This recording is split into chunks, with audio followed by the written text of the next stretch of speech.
Hey everyone, how's it going? It is I, the real Randy Chavez, coming at you today with a Veve OMI update video. Guys, if you're new, welcome. If not, welcome back. I love y'all. Everyone say hello to Dashi. Hello, Dashi. Commenting, liking, subscribing is a free way to help support the channel. Non-free ways are Patreon and smashing that thanks button down below. So, OMI not doing too bad today, up about 0.6%. We're still in that accumulation range for most people at the 0.001617 level, anywhere in between there. Did have about $1.4 million in volume over the last 24 hours, so even though we're nowhere near where we were, we're about almost $1 million short of where we were a couple days ago. We're actually $1 million above where we were last week, so I'm pretty happy about that. We are outperforming a couple of things. We're outperforming Ethereum. That's down a little bit today, so that's not, that is what it is. But we're not outperforming, we're outperforming Bitcoin, which is down 0.9% today, but we're not outperforming Ethereum, which is up 1.48% today, pretty much 1.5. We are outperforming most of the markets, such as the Nasdaq, which is down 0.03%, and then the S&P 500, which is up 0.27%, but the Dow 30 is up 0.8%, so that is outperforming us slightly there. But either way, I'm very, very happy with it. So moving on, we do have a bunch of news to cover over the last couple of days. I haven't really done this, so there we go. Brockman Blockchain goes in heat. Quote says, hope everyone is enjoying the article, having a great weekend. Shout out to all the folks who got the OUP to where it is today, Akomi Reese and Adam. This is the foundation upon what we build. This is a masterpiece as it is, but it's just the beginning. Also, speaking of which, he did a update the other day saying that the Mermicorno thing was pretty much a joke. That is just his thing. He sacks that as a joke, no rhyme or reason. So if you're buying Mermicornos because of him, that is on you. It is not that it, apparently there's nothing. I don't want to say there's nothing special about them because they're cute. I have them, but yeah, he said it's not for anything that's coming. Anyway, Jeremy Padauer goes on and he says, just watch the OMI utility program announcement. They've come a long way to achieving utility OMI homies have wanted. You have the OMI to gem, OMI to NFT. You have staking. You have OMI benefits, prioritization, and then a community portal. Inflection point. Well done, and congrats everyone on the team, which is great.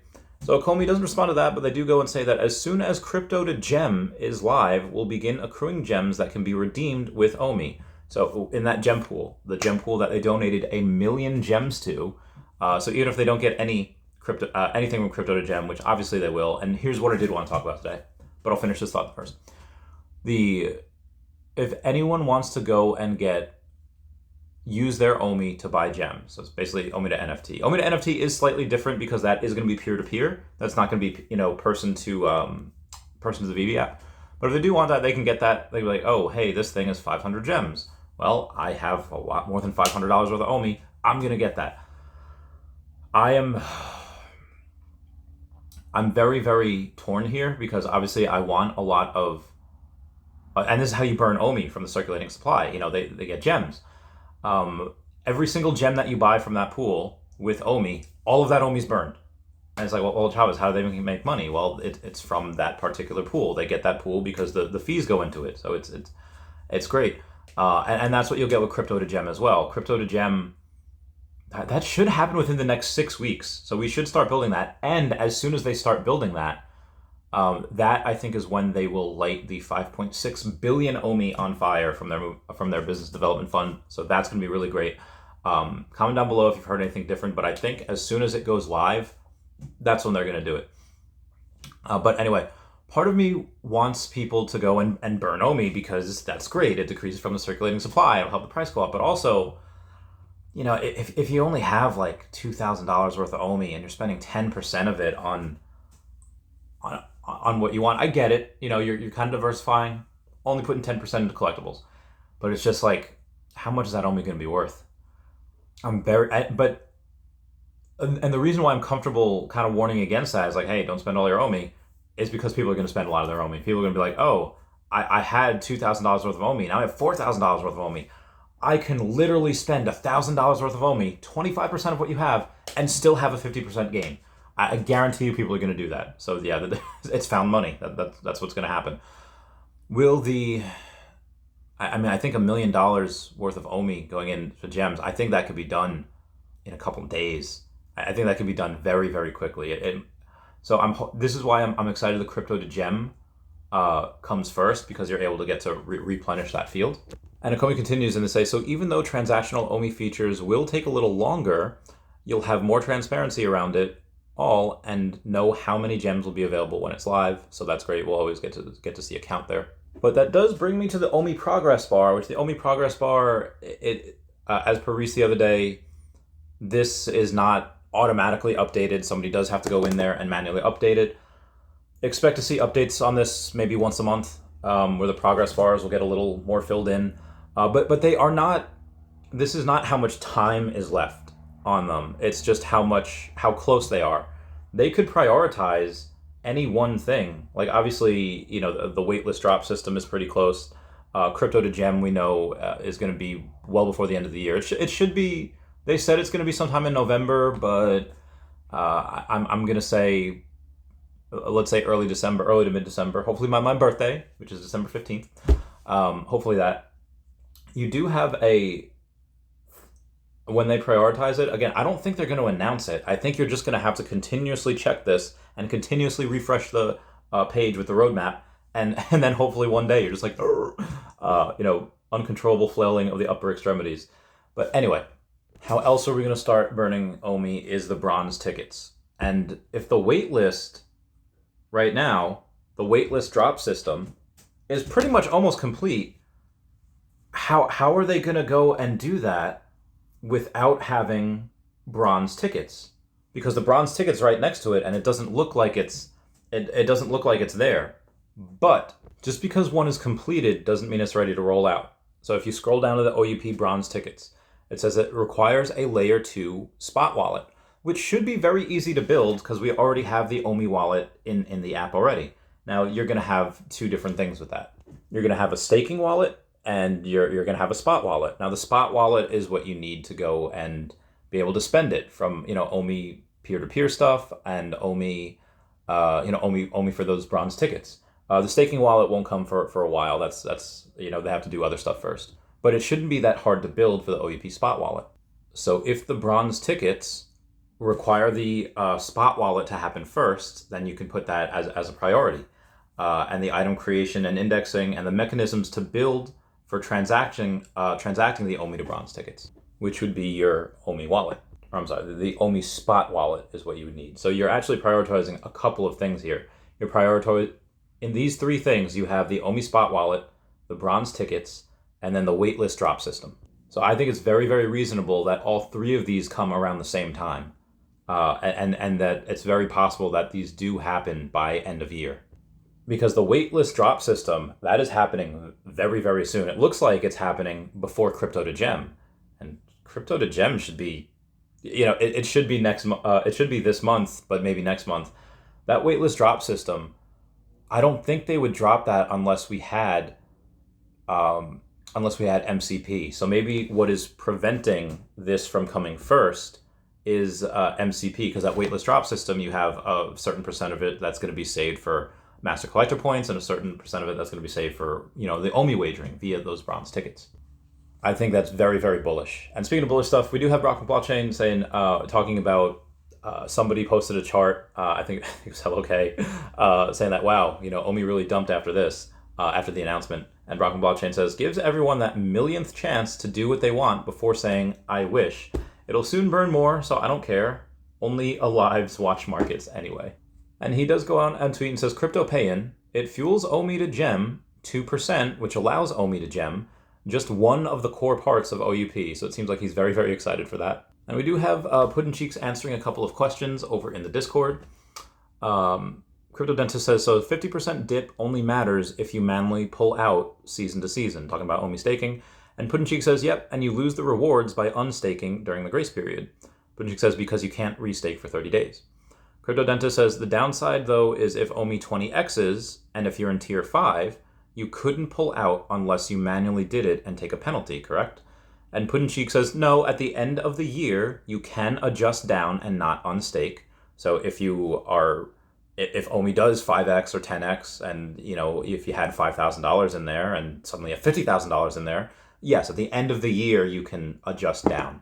But anytime other than that, if you really wanted to, you would have to unstake, because that's the only time that'll be available.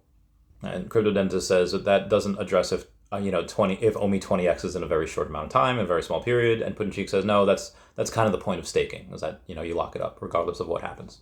So some things that we'll watch what they're doing. Brockman Blockchain says hunting for treasures on secondary before everything disappears from OMI to NFT. Crypto in-app happens. Please list your stuff cheap for me. Thank you. And then you do have, so that's what some whales are doing, and you do have Wes saying, unfortunately, some collectibles will go extinct when there is crypto to NFT. I've been looking at this market for the past couple days. Yeah. There are many things on here that you just won't see again. And it's just, some of them are very, very weird too. It's like, why are there, let's say, 50 Thor posters and there's only like 18 of these Mermicornos? Like this doesn't make sense at all. You think that people would want, and I get it, Mermicornos is season 1, but Thor posters that secret rare. And we do know that like 40% of it are owned by 2 people, Big Bad Buckeye and someone else. So yeah, there's not a ton of those. Like, for example, let's look at Bellina. Bellina is a rare, and Bellina, there's 20 of them. Like this is silly, and they're $27. Like why is Bellina? Now granted, there's 2,500 of Bellina, but a rare $27 worth more, that it has 1/10 the supply that's out there than a Yoda lightsaber. Now, I get it. Yoda lightsabers, there's like 20,000 of those. So it would make sense that it has 10x supply. But this is like, this is so strange to me. And I'm not sure why. I get it. One is season 1 and one is not. But this is first appearance lightsabers on the blockchain. This makes 0 sense. Anyway, moving on. We have Veve Arcade saying he's got the first, I think, not Veve tattoo. There's a bunch of people that have those Veve stuff. But a first time somebody has a actual Veve NFT tattooed. He's getting the Marvel Mighty Spider-Man tattoo. Doing my boy M. Chavez booth. That's not me. Can't wait to finish it. But yeah, he's going to have a Marvel Mighty tattoo. Pretty dope. Oh, Elon Musk tweeted that fixing search is a high priority, which goes to show you that search bars are not as easy as some might make it out to be. Hoping for that search bar soon. So we do have Veve Viral saying bye-bye OMI, and he's tagging Akomi Reese and Brock McBreadcat saying crypto pay-in, OMI to NFT, OMI to accessory, which I'm really excited for that, OMI to ticket, OMI to gem, fast tracking, early unstable penalty, breathing. It says the OUP mentions the permanent burning of circulating supply more than Logan Paul mentions prime hydrate. And Brock Blockchain says, psst, you're mentioning me, but I'm like 5% of the effort, if that, on OUP. I'm not the person you seek. And then Puddin' Cheeks had gone on and said, he's being modest. Puddin' Cheeks is going to say like he's very important. He had a lot of early ideas. So William Shatner the other day, or whoever runs William Shatner's account, it's probably the latter, was happy to be getting a lot of engagement on their Twitter, talking crap about some of the Star Wars and Star Trek NFTs. William Shatner, Veve Official Pirates, Mr. Shatner. I took this using the AR feature, and the AR feature on it. And this is of one of the Star Trek ships. I don't know which Enterprise it is, because I know there's a couple of them. But that is so cool. Like, that looks like it's right outside the window. And then you have David Yu saying, in Klingon, please yan the AR quap on Veve. I'm not even 100% sure what that means. I don't think there's a translate button for Klingon. This, I think, might be a little bit bullish for the baseball stamps, or at least when we get sports hunt in general. Albert Pujols' 700th home run, his home run ball, had sold for $360,000. I thought that was pretty dope. And the next time it says like, oh yeah, crypto is horrible and volatile. It always, depletes so much during a bear market.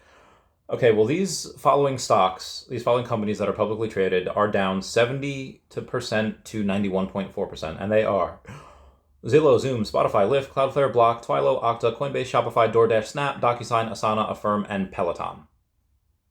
That they're between 70 and 91.4% down in this market. And those are major, major companies. It is not just crypto. It's not just OMI.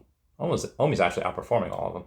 There's a rumor going around being spread by someone that I won't name, saying that that some people are not whitelisted, that some people are shadow banned from certain drops. That's obviously ridiculous. That's a ridiculous rumor. Anyone that spreads that rumor is also ridiculous, in my opinion. Also, we have somebody go and ask that the two things that are almost completed, which are the crypto to gem and the waitlist drop, says that they are not even OMI related. The other dozen items that are OUP related are barely getting started. Looks like we will have at least another year to continue to accumulate OMI. So this is just a little FUD. This is just a little whatever. So Foster Hill goes in response saying, crypto to gem burns OMI with every transaction. Waitlist drop uses bronze tickets bought via OMI and burns 100% of it from the circulating supply. I wouldn't read too much into the ring percentages. They are just placeholders. Foster Hill going on saying, they have been working on this feature for a while now, and it's important for the ecosystem that they have been much better with timeframes already. And Brockman Blockchain goes on, he says, some also aren't 100% isolated, for example. OMI to NFT and then OMI to accessories isn't two completely from scratch things. It's OMI to X already built, and more on how accessories will work inside of showrooms, etc., via markets. Yeah, there are more here that's connected than meets the eye.